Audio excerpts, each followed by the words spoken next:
On parle cinéma sur France Bleu Dromardèche à présent avec, on a la chance aujourd'hui plein d'invités dans notre studio. On va débuter par Alexandra Fechner. Bonjour, Bonjour, merci d'être là aux côtés de Nils merci. Tavernier. Bonjour Nils. Bonjour. Et nous avons aussi Laurent Bertoni qui est avec nous. Bonjour. Bonjour.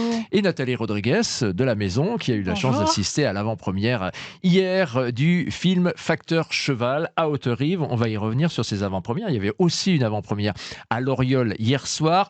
Merci de nous rendre visite donc à maintenant quelques semaines, quelques mois, puisque la sortie du film Alexandra Fechner 16 a janvier. été repoussée 16 Oui, janvier. 16 janvier, tout Il à va fait. falloir patienter un petit peu. J'espère que ça ne va pas laisser trop le temps à Nils Tavernier de faire des montages de nouveau. Non, le film qu'on a vu hier est le bon. Et voilà, on a signé, c'est le bon, c'est celui qui sortira le 16 janvier. D'abord, Nils Tavernier, le facteur cheval, si on remonte tout au début, c'est un personnage que vous connaissiez ou comment vous y êtes intéressé? Non, non, moi je le connaissais pas du tout. C'est Alexandra Fechner qui avait vu De toutes nos forces, un film que j'avais écrit avec Laurent Bertoni, qui m'a proposé cette histoire. Moi je connaissais pas du tout, donc je suis allé voir le palais et je me suis dit qu'un homme qui était capable de construire un palais pendant 30 ans avec des cailloux avait forcément une psychologie complètement extraordinaire.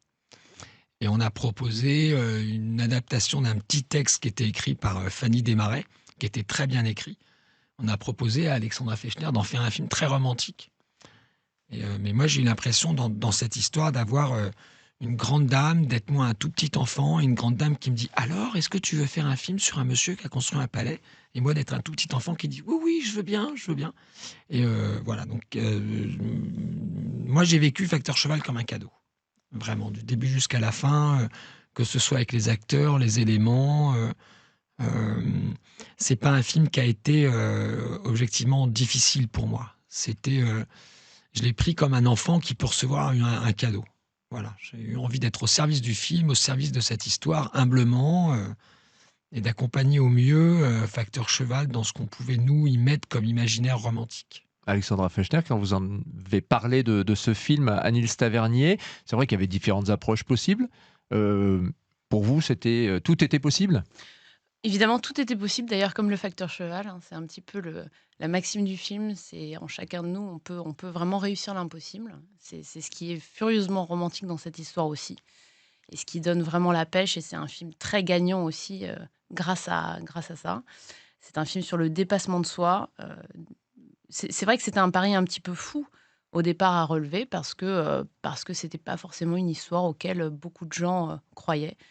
Et en même temps, j'en ai beaucoup parlé à Nils et on partage vraiment les mêmes valeurs là-dessus. C'était une France dont on avait envie de parler, une France, voilà, c'est la France aussi paysanne. D'ailleurs, sur le palais, il est noté ceci est l'œuvre d'un paysan. Je crois que ce sont des très belles choses à véhiculer aussi. Et c'est vrai qu'on s'est retrouvés autour de ces valeurs-là, autour d'une très belle histoire, une histoire aussi de famille, parce que je crois que c'est le cœur aussi du sujet. Et avec l'idée qu'avec l'amour, finalement, tout est possible et on peut tous se dépasser. C'est ce dont on parle dans le film. Mhm. Laurent Bertoni, pour écrire, donc vous êtes co-scénariste avec Nils du film, donc pour écrire cette histoire, ce facteur, il a fallu mieux le connaître. Comment vous avez travaillé sur quoi? Ah oui, Sur parce quelle que matière? alors il y a des écrits, pas énormément, parce que c'est quand même au début du siècle, dans la Drôme, Mhm. voilà, un peu profonde à l'époque, mais il y a des écrits. D'ailleurs, au Palais, il y a quand même pas mal de livres sur lui qui sont on s'est immergé dans tout ce qu'on a pu trouver sur lui, voilà, on est venu passer du temps au Palais, lire tout ce qui avait, parler aussi avec les gens, qui sont passionnés du palais aussi, qu'on a, voilà, avec qui on a beaucoup parlé. Et puis on a découvert une histoire incroyable. euh, et on a appris à connaître ce personnage. Et voilà, on l'a construit. Voilà. Vous vouliez être fidèle vraiment à son caractère ou bien vous êtes permis de romancer entre guillemets? Moi, je me suis dit, évidemment, que quelqu'un qui construit un palais avec des cailloux pendant 30 ans avait un esprit un peu monomaniaque quand même. Il y a une atrophie cérébrale. On savait qu'il était considéré comme étant quelqu'un qui était taiseux, comme un peu le fou du village, Voilà, donc je pense que c'est quelqu'un il avait forcément une intelligence particulière, des connexions neuronales particulières, des visions. C'était quand même quelqu'un. Voilà. Après, si on veut mettre des mots dessus, oui, il y a des gens dans le film qui me disent, mais on pourrait penser qu'il est autiste. Alors, on met plein de choses chez les autistes. C'est un peu, c'est devenu une sorte de fourre-tout. On pourrait parler de facteurs émotionnels poreux en psychanalyse. On pourrait parler de génie, alors peut-être qu'il avait un QI énorme. En tout cas, c'était un mec qui était de fait extrêmement particulier. C'est quand même un homme qui a appris à lire tout seul, qui avait envie de gagner sur ce que disait Alexandra, sur le fait il voulait changer de caste sociale. Quand il dit c'est l'œuvre d'un paysan, ça veut bien dire qu'il se considère comme provenant de cette caste des paysans et qui veut passer dans la caste des artistes. Et il réussit. Ce qu'on trouvait chouette aussi dans le film, et quand on parle de films gagnants, moi j'aime bien les films comme Billy Elliot. J'aime bien où tout d'un coup les gens gagnent à la fin et sont heureux. Voilà. Alors évidemment, il a une autre particularité, Facteur, c'est que c'est ce que j'appellerais moi un cheval de guerre. Il, il meurt après tout le monde. À l'époque, on vivait pas jusqu'à presque 90 ans. Donc évidemment, sa vie est saupoudrée de disparitions familiales. Facteur Cheval est un homme de fait extraordinaire. Et donc, s'il est extraordinaire, il a un rapport avec son environnement différent. Il n'est pas connecté de la même manière. Et ça, pour Jacques, c'était très important, d'avoir un personnage auquel on s'attache vite, mais qui soit différent. C'est un film sur la différence et l'exclusion, de fait. Ça a été difficile pour Jacques Gamblin d'entrer dans ce personnage. Jacques Gamblin, c'est un des rares acteurs intelligents, puisque à peu près tous les acteurs sont stupides, à 80% ils sont bêtes. Jacques fait partie des acteurs intelligents. Et c'est dû au fait qu'il initialise ses projets, qu'il produit ses pièces de théâtre, qu'il est danseur, et que c'est quelqu'un qui est travailleur. Il n'est pas là pour faire la fête avec les copains le soir. Il n'est pas là pour faire un concours de camaraderie. Jacques, il est là pour être le meilleur dans le rôle. Et il savait que Facteur allait être un des rôles les plus importants de sa vie. Donc Jacques, il a eu peur. Il a eu peur, il voulait pas passer la frontière et rentrer dans un personnage qui soit burlesque. Voilà, tout en étant décalé. Voilà, donc là, il y avait une sorte de ligne à tenir que moi, je trouve qu'il a tenu de manière magistrale. Mais je pense que c'est un des meilleurs acteurs au monde, Jacques. Moi, je suis fan, de toute façon, c'est sûr. Il y a des transformations physiques et grâce au maquillage aussi, bien sûr, qui sont assez époustouflantes dans Facteur Cheval. Pour revenir au personnage du Facteur, est-ce qu'il était fier, d'après vous, de ce qu'il faisait? Parce qu'à un moment, effectivement, son fils revient et donc sa femme dit là, il est content. Sans qu'il le laisse paraître. Donc, est-ce que c'est quelqu'un quand même qui avait une fierté, qui recherchait la reconnaissance? Je crois que c'était profondément un grand artiste, oui. Donc, comme tout grand Mmh. artiste, il a cherché la reconnaissance. Il l'a eu d'ailleurs en partie de son vivant, hein, ce qui est assez rare. Et après sa mort, évidemment, André Malraux a fait classer le palais. Enfin, il a été très reconnu, hein. C'est quelqu'un qui a inspiré beaucoup de grands. Alors, un peu décrié, évidemment, dans son village comme un fou ou quelqu'un de marginal, on va dire. Et puis, finalement, il est arrivé à cette notoriété. Donc, il a réussi son pari. Alors, vous avez dit, c'est quelqu'un qui voulait se sortir voilà, de sa caste paysanne, on va dire, qui voulait devenir autre chose. Vous avez peu montré dans le film ses éventuelles lectures, enfin, ce qui a pu développer son imaginaire. Enfin, en tout cas, je trouve. On le voit pas lire des journaux, alors qu'on sait qu'il l'a fait. Hein, c'est ça qui a développé un Alors, petit peu tout ça. on le voit pas faire, on l'entend. Mhm. Au début du film, il parle de ses lectures dans le petit illustré à Laetitia, sa femme. Après, Facteur Cheval, c'est une vie sur 80 ans. Hein. Donc forcément, en 80 ans, de réduire ça en 1h40, il faut accepter la frustration par rapport à ça. Moi, je ne peux pas mettre tout. Ce dont on avait envie, c'était un film qui ne soit pas juste un documentaire historique. On avait envie que quand les gens y rentrent dans la salle, ils se disent « Waouh, quel personnage !» Qu'ils soient touchés par les relations. Papa, fille, filiation, amour. Je pense que c'était plus important ça que de faire une reconstitution historique, clinique, qui du coup rend les choses froides, il me semble. Mais oui, il y a plein d'informations sur Facteur Cheval qu'on n'a pas mis dedans, c'est sûr. Euh, Il y a des scènes qui ont été tournées que vous n'avez pas mis aussi, qui ont été coupées. Oui, il y en a une ou deux, ouais, mais pas considérablement. On a tourné le film en 7 semaines et demie, ce qui est plutôt pas mal. C'est un film qui était extrêmement préparé. Non, on n'a pas coupé grand-chose. Non. Bien, merci de nous rendre visite aujourd'hui. On vous retrouve dans un instant. On va parler du tournage qui a eu lieu évidemment à Haute-Rive, mais aussi dans le petit village de Mirmande. Et bien entendu, des avant-premières qui ont déjà eu lieu hier soir. Vous allez nous raconter un petit peu comment il a été reçu, ce film Facteur Cheval. À tout de suite.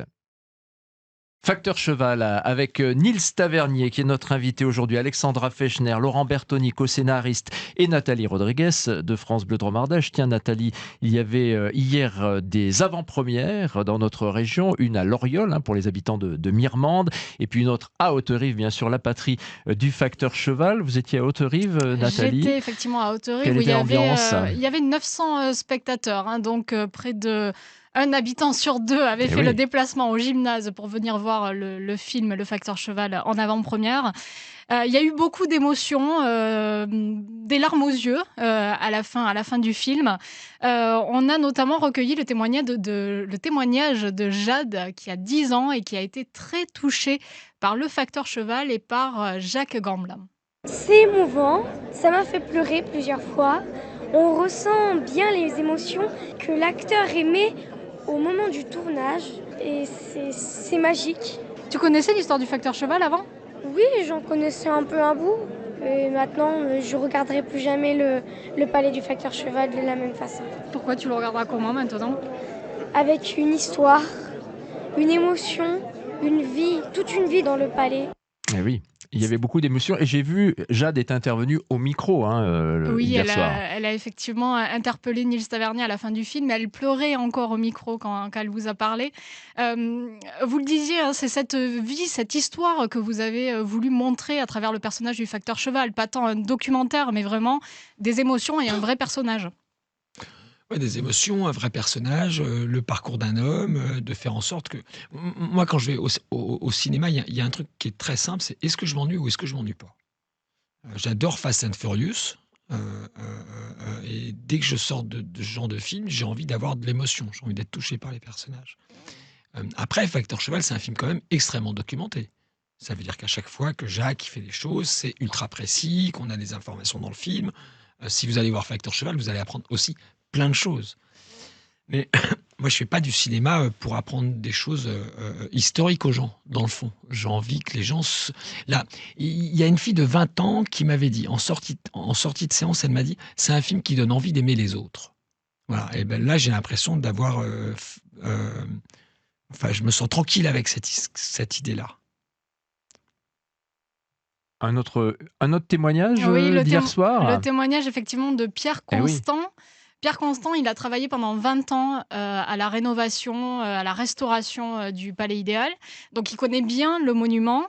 Il dit qu'il connaissait moins l'homme, le personnage du Facteur Cheval. Et voilà ce qu'il disait à la fin de la projection d'hier. On a beau travailler beaucoup sur le palais, l'image qu'on se fait du facteur, ça reste très flou.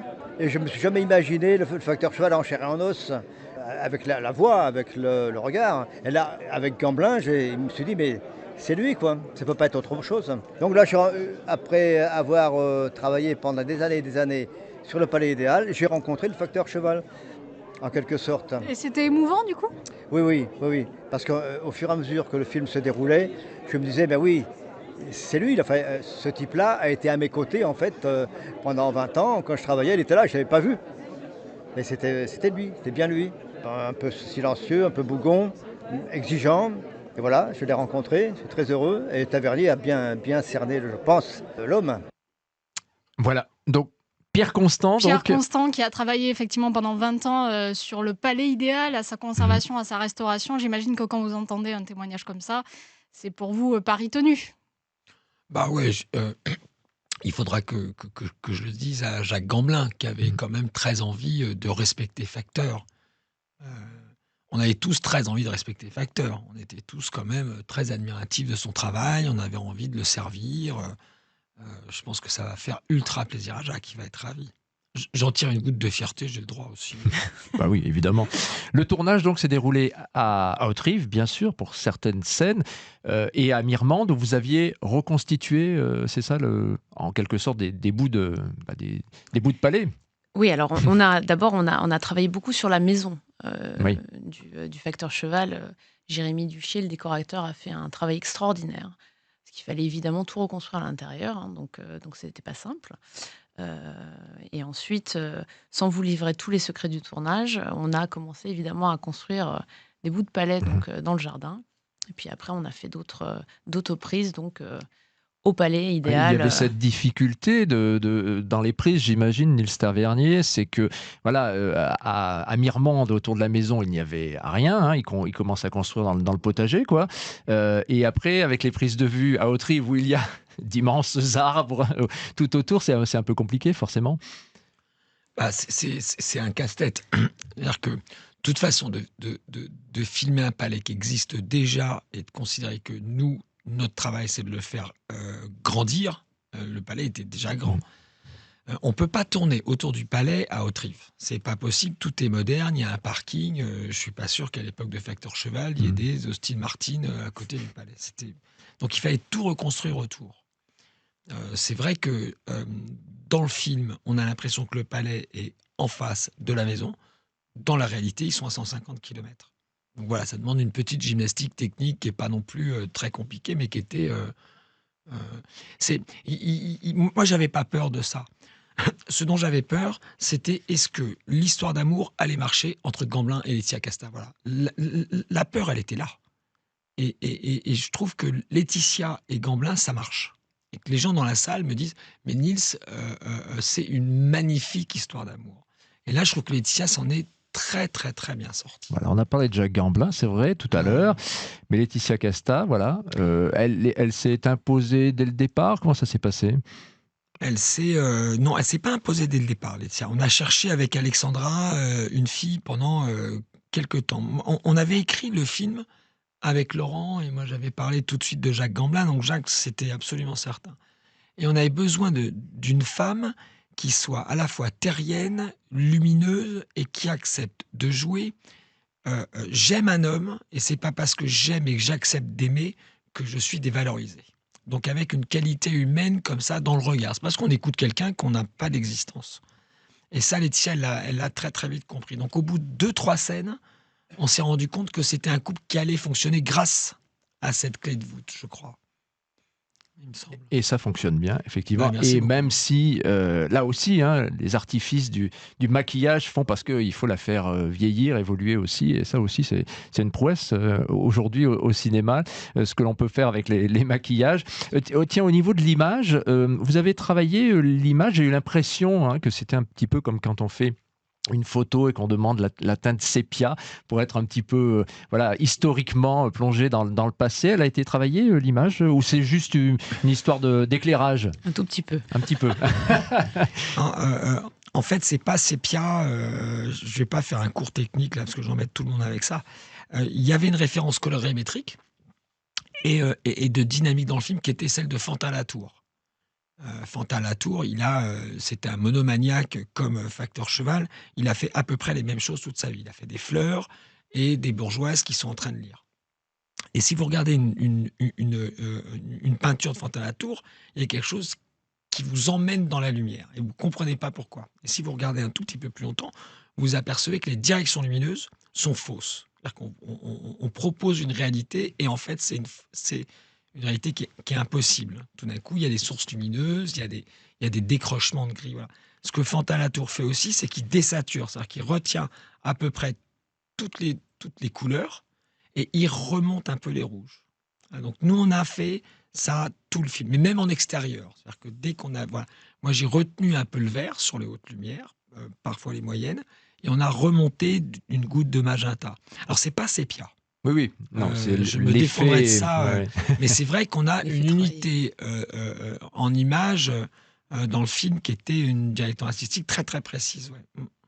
Le tournage, Le meilleur souvenir du tournage dans notre région, il y en a des très bons. Je crois que tout le tournage a été formidable. On a Ouais, été ça s'est très bien accueillis, passé. oui, on a été accueillis avec un amour et une dévotion toute particulière, je vais vous dire, parce qu'on peut remercier les maires des 2 communes qui ont été extraordinaires, qui nous ont mis à disposition énormément de choses. Ça a été vraiment un challenge là aussi de production, etc., par rapport au budget, etc. Et il y a eu une vraie solidarité humaine qui a été extraordinaire. Je ne sais pas si on peut dire qu'on a eu un meilleur souvenir de tournage, mais évidemment, le premier jour, moi, est toujours très, très marquant. Je trouve que c'est une émotion incroyable parce que quand on a rêvé d'un projet pendant 5 ans et qu'on se retrouve à donner le premier clap, évidemment, peut-être que je dirais celui-ci. C'est toujours le démarrage. Oui, effectivement, quand c'est parti, quand on dit action, que ça y est, on se dit C'est la première fois. il faut y aller maintenant. Niels Tavernier, par contre, le facteur, il termine son cahier et sa construction en écrivant fin du chantier. Alors, je ne sais plus la date. Fin des travaux. J'aurais dû fin des travaux. 1923. Vous êtes 19 septembre vous n'êtes pas comme lui, j'ai l'impression. C'est jamais. pas comme lui. Oui, tout à l'heure, vous étiez prêt à remonter le film. Il Il n'y a pas un moment. J'ai pas le même âge. Je suis pas comme lui. D'abord, je suis pas comme Facteur Cheval. On verra à 88 ans. Ouais. Je suis pas comme lui, j'ai pas le même âge. Et puis moi, je suis. Vous avez des doutes jusqu'au bout là, quand vous faites du montage Facteur, il est totalement monomaniaque. Je pense que c'est un mec qui est complètement passionné par un truc, il est dans son délire. Moi, je suis pas comme Facteur. Je suis beaucoup plus. D'abord, je me considère comme quelqu'un de paresseux. À la fois, c'est pas vrai parce que je fais beaucoup de films. Voilà. Je suis pas comme Facteur. J'ai eu envie d'accompagner Facteur et de le servir. Et d'être. Voilà. De mettre une équipe et une direction artistique pour lui rendre hommage. Je ne veux pas me comparer à Facteur. Aujourd'hui, vous le rend bien. Les premiers échos, là, la première rencontre avec le public, c'est du bonheur. C'est extraordinaire. Je crois qu'on ne pouvait pas rêver mieux. Les gens s'approprient totalement le film. Les gens sont touchés, nous disent merci. Merci pour cet amour partagé. Enfin, c'est une grande expérience de partage commune. C'est très, très rare, je crois, sur les films. Et on vit une expérience assez extraordinaire. On est au début d'une très belle aventure, je crois. Pour parler chiffres, vous disiez il est monomaniaque. Et dans le film, vous avez quand même il y avait des chiffres parlants parce qu'ils sont souvent astronomiques. Parce que quand on dit il a travaillé tant d'heures, il a fait tant de kilomètres, il a fait 5 fois le tour du monde, 5 fois le tour de la Terre, tout en restant dans la Drôme. C'était important de les mettre ces chiffres pour ceux qui ne connaissent pas le personnage. Ça donne une idée. C'est des compléments d'information psychologique pour le coup. Là, c'est historique. Quelqu'un qui bosse 10 heures par jour en se baladant avec un sac pour donner du courrier et qui bosse 10 heures par soir ou par nuit pour construire son palais, ça décrit un individu qui les fait 900 000 kilomètres à pied. Oui, je trouve que ça raconte quelque chose sur quelqu'un. Moi, j'ai pas envie de donner des chiffres pour des chiffres. J'ai envie de donner des chiffres ou des informations pour qu'on comprenne plus le personnage. C'est pas des chiffres qui sont comme ça pour donner je sais pas quoi. Longue vie à Facteur Cheval, en tout cas. Merci de nous avoir rendu visite. La sortie est prévue le 16 janvier. Vous avez donc le temps de faire pas mal d'avant-premières d'ici là. C'est ce qui va se passer. On a plein de demandes. C'est important d'aller comme ça. Je crois. Je pense que le meilleur ambassadeur, c'est le public. Et puis, comme on dit, une fois que c'est vraiment la sortie officielle, là le film, il est parti. C'est trop tard. Par contre, les rencontres avec le public avant, c'est important. Très important. Enfin, moi, je trouve que ça nous donne une température de ce qui est partagé entre le projet du film et d'un seul coup, l'aboutissement de tout ça, c'est le regard du public. Et c'est le plus beau cadeau. Et là, pour l'instant, ça se passe très, très bien. Là, les gens dans les salles, ils sont debout, ils applaudissent et ils pleurent, ils sont heureux. À chaque fois, c'est des séances quand même, c'est des cadeaux qui nous rendent bien, quand même, vraiment. Alexandra Fechner, merci d'avoir donné envie à Niels Tavernier de tourner Facteur Cheval. Donc, Laurent Bertoni, merci également de nous avoir rendu visite. Longue vie à Facteur Cheval. Donc, et puis à très bientôt. Merci à vous. Merci à vous.